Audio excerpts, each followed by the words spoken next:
Welcome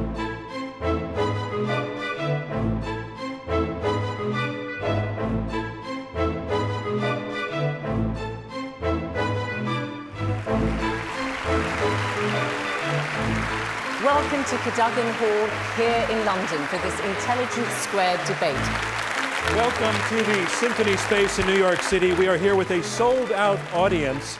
Hello and welcome to Central Hall, Westminster, here in the heart of London. Welcome to the Great Hall here at St Bartholomew's Hospital in London. Decision time. The London debate with Adam Bolton. Good evening. It is the biggest directly elected job in Britain, and there are just 3 days left to decide who's going to do it.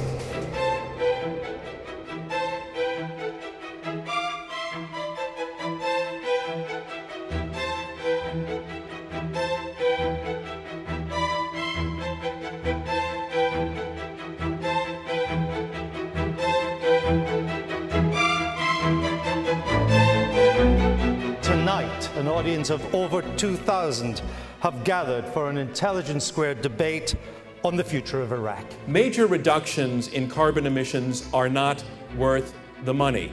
The United Nations is terminally paralysed. The democratic world needs a forum of its own. George W. Bush is the worst president of the last 50 years. We've got a lineup of 6 marvellous panellists, all with a great deal of experience, who are going to be arguing for and against the motion. The debate will then be thrown open to the floor, with audience members free to ask questions, comment on the issues raised. This evening is a contest of wit and skill and logic and ideas, and in that contest, you are the judges.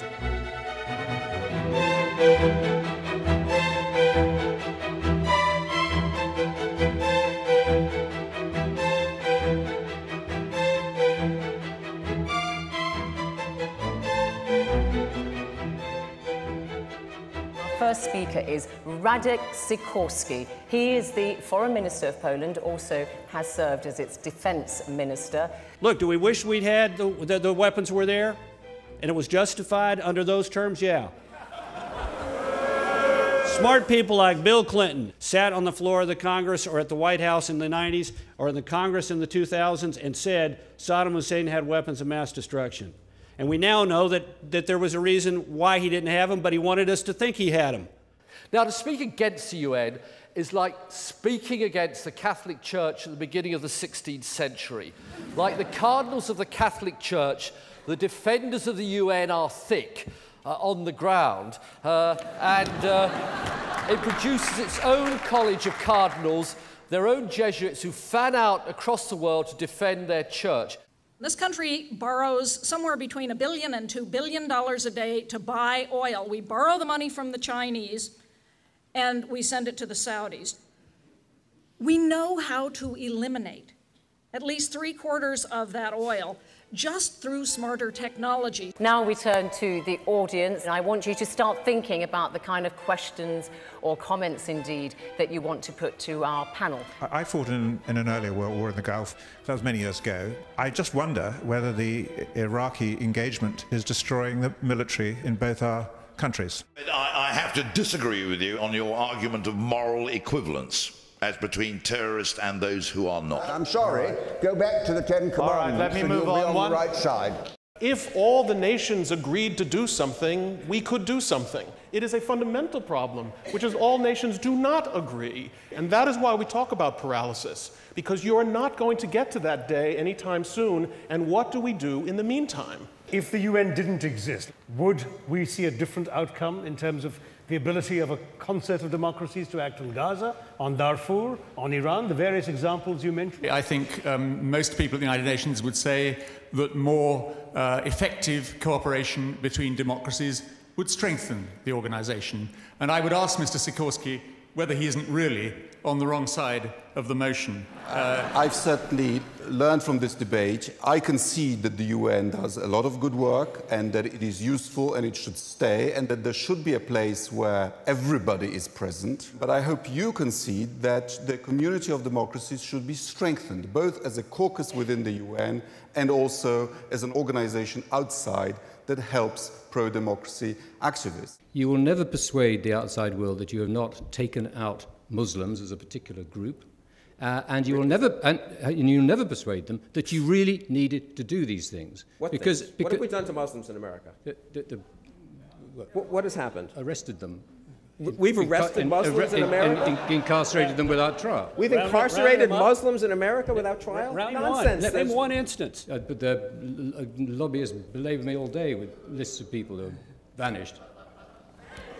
Vanished. You know, well, this is on the border of lunacy, with all due respect. But you didn't need to do it. You didn't need to do it. We didn't do it.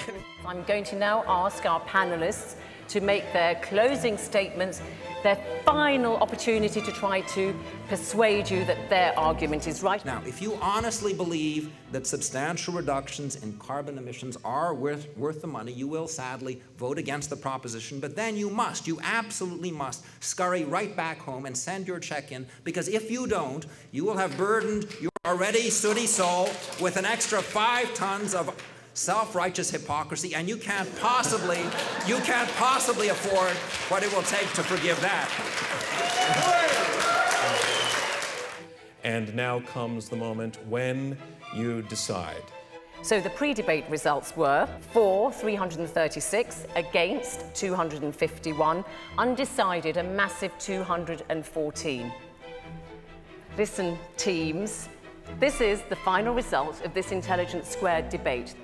For the motion, 240.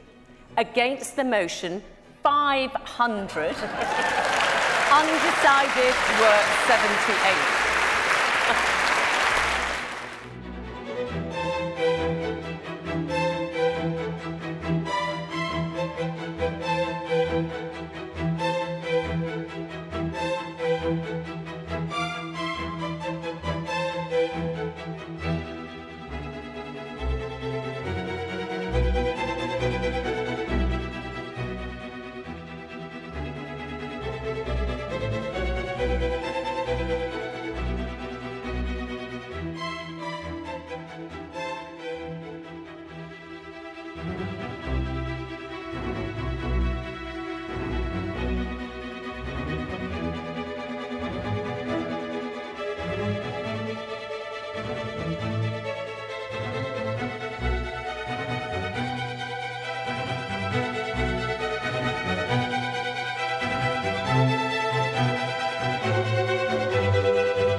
There is no military way of delivering a reasonably stable and a reasonably democratic Iraq. My argument against the invasion is that it was illegal.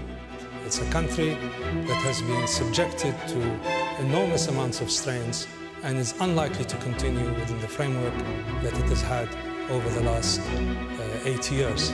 I was based in Nasiriyah, and I found myself, by May of 2004, under siege in my compound, and the Italian Quick Reaction Force, which was based 20 minutes away, taking over 7 hours to get to our base.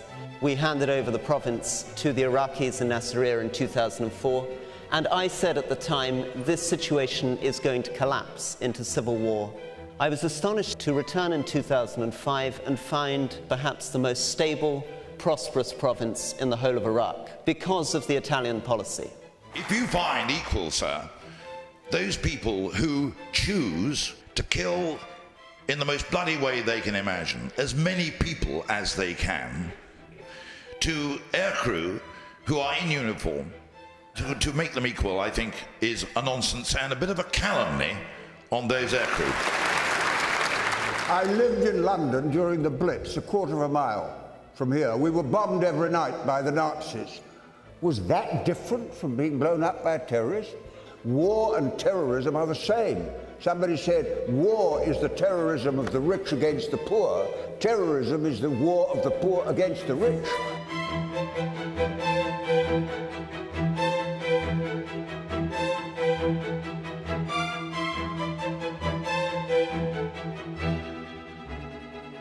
The choice for Londoners on Thursday could not be clearer. We have a choice between an administration that is increasingly tired and stale, or a new approach that's going to bring new thinking to the issues that really matter to us.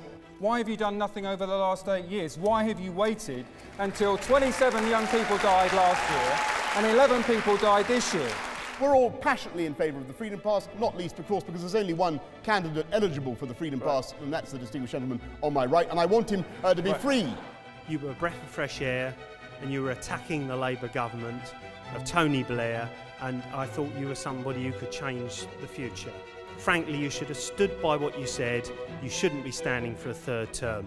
I would love to have my senior staff quiz every month on what they're doing, but the problem is not a single one of the Tory members of the Assembly has given up their day job to do this full time. The inadequate and lazy members are taking 50 grand a year of your money and not doing the job, and I should say that must stop.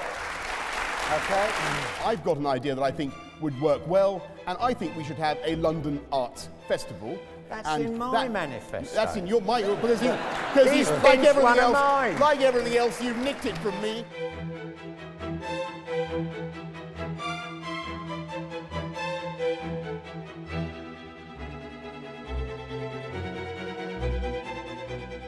We're not prepared to wait until the whole world changes.